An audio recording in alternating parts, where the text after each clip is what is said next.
Hello friends, मेरे YouTube channel में आपका हार्दिक स्वागत है। न्यूटन के गति के नियमों और घर्षण से संबंधित संख्यात्मक प्रश्नों का ये मेरा तीसरा वीडियो है।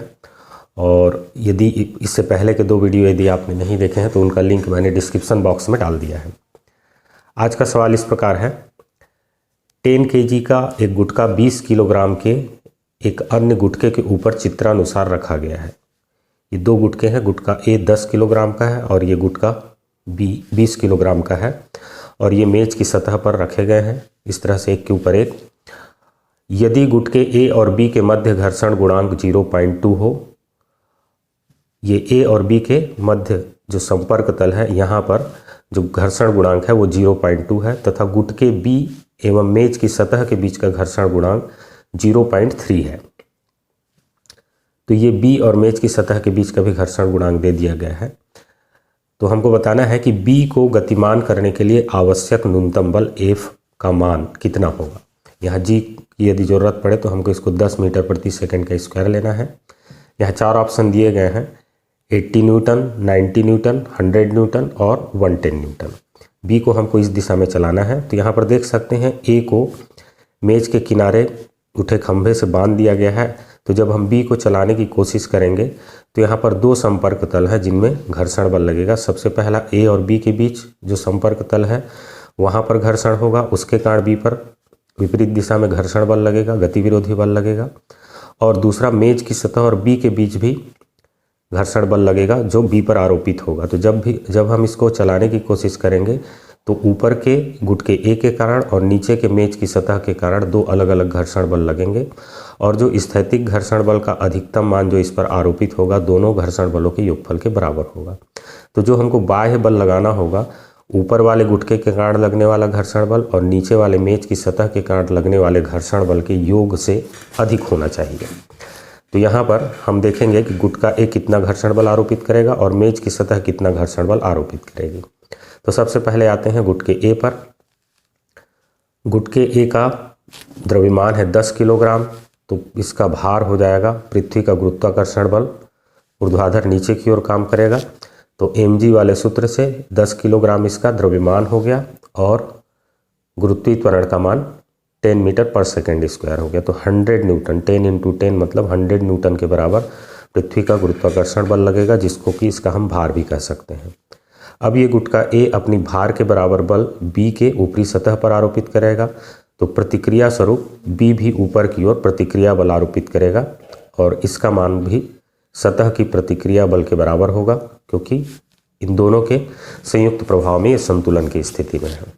तो इसलिए हम कह सकते हैं यदि हम इस सतह की प्रतिक्रिया बल को R1 से सूचित करें तो R1 = ए के भार के बराबर होगा 100 न्यूटन, क्योंकि ए संतुलन की अवस्था में है ऊर्ध्वाधर दिशा में। अब यहाँ पर हम लोग जानते हैं कि स्थैतिक घर्षण बल का अधिकतम मान ए और बी के बीच का हम घर्षण बल निकाल रहे हैं, इसको Fs1 से सूचित कर देते हैं जो कि ए बी पर आरोपित करेगा। तो Fs1 = हो जाएगा घर्षण बल स्थैतिक घर्षण गुणांक और सतह की प्रतिक्रिया बल के गुणनफल के बराबर होता है। तो ए द्वारा आरोपित बी पर घर्षण बल को हम Fs1 से सूचित कर रहे हैं। μs का मान यहाँ पर दे दिया गया है 0.2 है और R1 यहाँ हमने निकाल लिया है 100 न्यूटन के बराबर है। तो ये आ जाएगा 20 न्यूटन के बराबर, 0.2 × 100 = तो इस प्रकार से ए बी पर जो ए और बी के सतह के बीच में जो स्थैतिक घर्षण बल का अधिकतम मान होगा वो 20 न्यूटन के बराबर होगा और इसका क्रिया बिंदु होगा बी। क्योंकि हम बी को चलाने की कोशिश कर रहे हैं तो यह बल बी की गति का विरोध करेगा। तो ये Fs1 का हमको मान मिल गया 20 न्यूटन, जो ए द्वारा बी पर आरोपित स्थैतिक घर्षण बल का अधिकतम मान है। अब हम लोग देखेंगे बी और इस मेज की सतह के बीच कितना घर्षण बल लगेगा।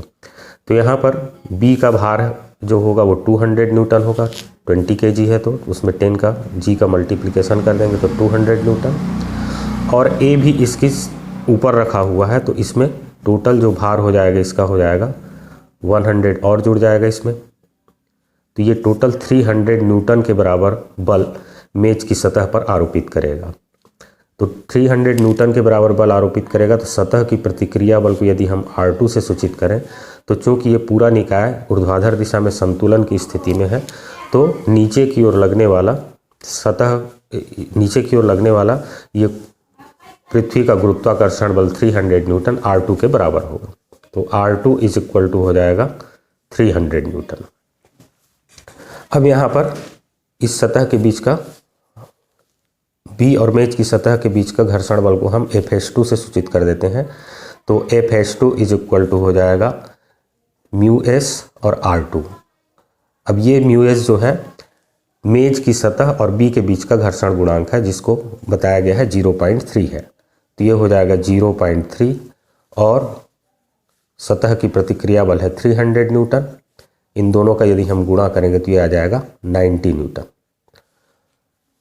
तो बी और मेज की सतह के बीच लगने वाला स्थैतिक घर्षण बल का अधिकतम मान हमको मिल गया 90 न्यूटन, और ये बल बी पर आरोपित होगा क्योंकि बी को हम चलाने की कोशिश कर रहे हैं और घर्षण एक गति विरोधी बल है। तो ये एक और बल इस पर कार्य कर रहा है, ये हो गया 90 न्यूटन के बराबर। तो इस प्रकार से बी पर जो लगने वाला स्थैतिक घर्षण बल का अधिकतम मान ऊपर वाले भार के कारण 20 न्यूटन और नीचे वाले मेज की सतह के कारण 90 न्यूटन। तो कुल स्थैतिक घर्षण बल जो लगेगा Fs इज इक्वल टू हो जाएगा Fs1 और प्लस Fs2, और ये हो जाएगा 90 और plus 20 is equal to 110 newton के बराबर। तो स्थैतिक घर्षण बल का अधिकतम मान ए और नीचे की मेज की सतह के कारण 110 न्यूटन होगा। तो यदि हम इसको इस दिशा में चलाना चाहते हैं तो कम से कम 110 न्यूटन के बराबर बल हमको आरोपित करना पड़ेगा। तो यहाँ पर 4 ऑप्शन दिए गए हैं, आप देख सकते हैं ऑप्शन डी इस प्रश्न का सही उत्तर होगा। मेरे वीडियो को अंत तक देखने के लिए आपका बहुत बहुत धन्यवाद। अगले वीडियो में आपसे फिर मुलाकात होगी। Thank you.